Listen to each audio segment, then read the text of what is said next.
Well, Hi, Joe. That was a great show, and we want to keep the conversation going. Mike, you had something to say? yeah, I was going to step all over you. I apologize for that. I was just going to welcome everybody back because we wanted to keep the conversation going here. We had a great conversation with Dr. Cuiffi from Penn State about modeling and optimizing energy usage through some education that he's developed at Penn State. But we have plenty more to talk about and really a sort of different dimension that we wanted to get into. And so with that, we're just going to jump in. And Conrad, I'll let you start the conversation. Yeah, Joe. When we were talking about the show and what we were going to cover, this is one of the CESMII diagrams that came up as a potential to set up the stage. But we decided against it because we thought this would actually be a good topic for a bonus reel. And the topic being that you as an educator, need to focus your course, right, on a certain way. You have your goals, your audience, the skills that you want to cover. But CESMII as an institute is trying to provide coverage. So we're creating these frameworks to make sure that smart manufacturing is properly covered. So I wanted to ask you and get your perspective on how an educator like yourself approaches the topic of smart manufacturing and decides how to focus a course on part of it. Is coverage of general coverage important, or how do you guys approach? Yeah, that's critical because, as we mentioned, and as this slide shows, there's a lot involved in sort of a modern way of thinking about smart manufacturing, and you can't teach all of it at once. Even in a facility, you can't. You don't have one person that has all of these depth of skills. It really takes a team, and so we try to have as much interdisciplinary in there when we teach. So even though, as you've highlighted on the right, the Factory 4.0 toolkit in my smart manufacturing class focuses on IoT, digital twins, and modeling, and probably some machine learning in there. We also have to look at the strategies of quality, throughput, yield, costs, more management discussion. And we're also talking a bit about the IT infrastructure along the way. Can I get more topics than that? Can I get into 5G and augmented reality? Probably not in that class. But at least I can blend those together so that they have an understanding of why would a business person ask me, about the data on the machine, what the cost metric might be, what can I do, or how would I approach asking my IT person how to add in an additional data stream into my network. They have to be aware of it. So, you almost have to show them the big fire hose of what's going on here, and then show them where it all fits as a bigger picture.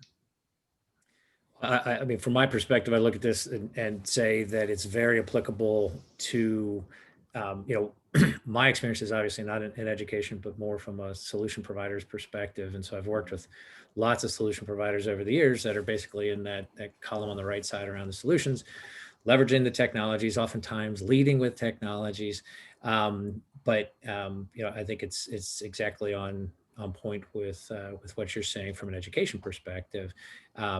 It's easy, I think, to paint with a real broad brush and say, we are smart manufacturing, or we provide smart manufacturing, or we teach smart manufacturing, but it needs to be done in a way that is targeted and focused enough, but also it ties in with what we talk about, which we try to highlight through the imperatives in the middle about the and conversation. So exactly like you were just talking about, Joe, that there are, I'm sure all the manufacturers out there, especially the larger ones, are having conversations about where those technologies on the right fit from a corporate strategy perspective, right?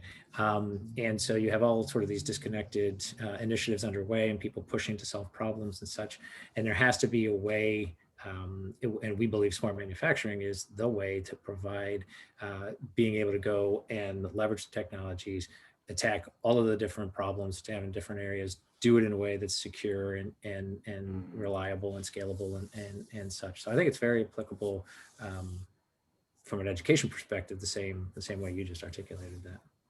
Yeah, and I actually think of it even beyond the education of engineering curriculum or engineer curriculum. And my chancellor here at Penn State, we think about that as well. You know, for example, does your logistics degree in the School of Business need to know about AI, big data, and edge computing and pulling sensor data from everywhere? Perhaps so, right? They don't need to be experts in it, but they have to be aware of it. Do the IST and IT degrees need to be aware of how manufacturers are using data and simulations in a cloud server and what the possibilities are for them? Well, perhaps so. That's part of their crosstalk and how they might interface with an engineer. So I think a lot of these technologies cross into every field, not just manufacturing, but as we bring workforce into manufacturing, every piece of the puzzle from technician, engineer, business management, they all need to be aware of this landscape. And for CESMII, that's, you have to be able to present that and say, hey, bring all these strategies in. What's your field? How can you make use of these technologies? Where's the engineers there? And do they meet the imperatives in the middle? So, well, and we talk about, I mean, that to me, that's the perfect hook, Joe, to where CESMII fits, what the vision is from a CESMII perspective, because we talk about democratizing technology, democratizing knowledge, and democratizing innovation. And I think the innovation piece comes when you're able to take advantage of all of the data that are available to you, have the context around what that actually means to your company, either from a process perspective, a product perspective, or a business process perspective, right? And use that. And all of a sudden, we talk a lot about unleashing innovation in a plant because people can safely and securely build all these solutions to solve their particular problems. But wow, what opens up when you start that conversation about the people that are learning about supply chain, learning about logistics, learning about business, and saying now all the data are available to you. There's a path to go get the data, and it'll be in context, not just raw, unfiltered data, but there'll actually be a way for you to go, make gold or find the gold in them their hills, right?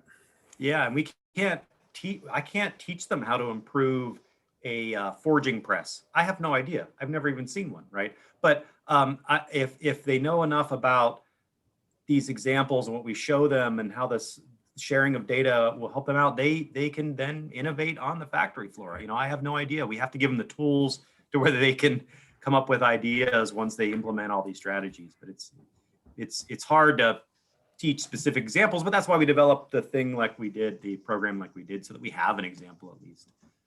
So that's good. So Joe, one of the things that I really like that you mentioned, we didn't spend a lot of time on, is that the technology is becoming cheaper. And I'm wondering if the fact that sensors and edge devices are becoming more practical for industry, is that something motivating industry to want these skills, to be approaching the education community? Yeah, I mean, it's actually kind of mixed. I see that certain technologies, especially in the computer science and IT fields, have become cheaper for business. Even though they might be spending more on it, the overall technologies have become cheaper. Sensors are still, when they're industrially rugged, they're still expensive. However, I also see this hobbyist community that has grown up now with, the Arduino that comes out. Everyone has a microcontroller, and that has led to a variety of very cheap ways to add in stuff. And that gives engineers sort of a hobbyist style to get started, which I have found pretty powerful for companies to start with some cheap things and working with data with some freeware first before they then invest in a industrially rugged enterprise product. So I kind of see both ends of that. Some areas have gotten cheaper to do. Some, as technology grows, it gets more expensive, but there's a lot going on. Yeah, and I mean, manufacturers are problem solvers, right? Yeah. So whether you give them safe, secure, inexpensive, reliable technologies to use and go solve a problem, or you don't, they're going to go find a way to solve the problem. And that's why we've lived with, for decades, John Dyke likes to talk about the duct tape and baling twine holding things together in plants, and all of these solutions, without without an orchestrated way from a technological perspective to, stitch this stuff together, you're going to end up with everybody out just solving their problems in a way that's not scalable and supportable and not tied in with the business outcomes. But I don't want to leave people with the idea that that's just for hobby. There's actually very practical, economical ways to get started in small absolutely. and medium businesses. And that's something that we're really trying to get the word out there. Because maybe there is a perception that this other equipment is just for hobbies. Yeah, and that's funny. I mean, I've seen $10 million pieces of equipment with a $10 upgrade in sensors, and it works just fine, and it's really a great entry point. It really has opened up, I would say, over the past 10 years, of the availability and ubiquity of sensors, the IoT thing, and just sensors, they've come down so much in price. It's really impressive to get started. And what is next for Joe Cuiffi? Are you going to work on the next machine and go into different kinds of manufacturing processes or into different skill sets? That's a good question. I actually have two goals with the course and with my students. One, I do want to develop other machines to have for data collection, and I actually have my senior design projects start to build components of a manufacturing process. Some programs are lucky enough to have a sort of mock manufacturing floor, but we'll slowly get there. The other thing is actually doing more cloud-based stuff, and in working with CESMII on the platform as well. I'm naturally moving that way to get the IoT setup up into the cloud and things like that. Yeah, well, we're glad to help with all those. Those are great endeavors. So that in the types of industry, manufacturing process is yet another dimension of coverage that we need out there. Right now, for sure. Well, anywhere else you guys want to go with this conversation? I know we've had a good bit of time in both discussions, and really appreciate it, Joe. Anything else you guys wanted to cover? I'm good, and I know Joe has a hard stop. We appreciate all the time you've shared with us today. Absolutely, it's enjoyable. I really like the networking and getting the word out and working with everybody. So thank you. Yeah.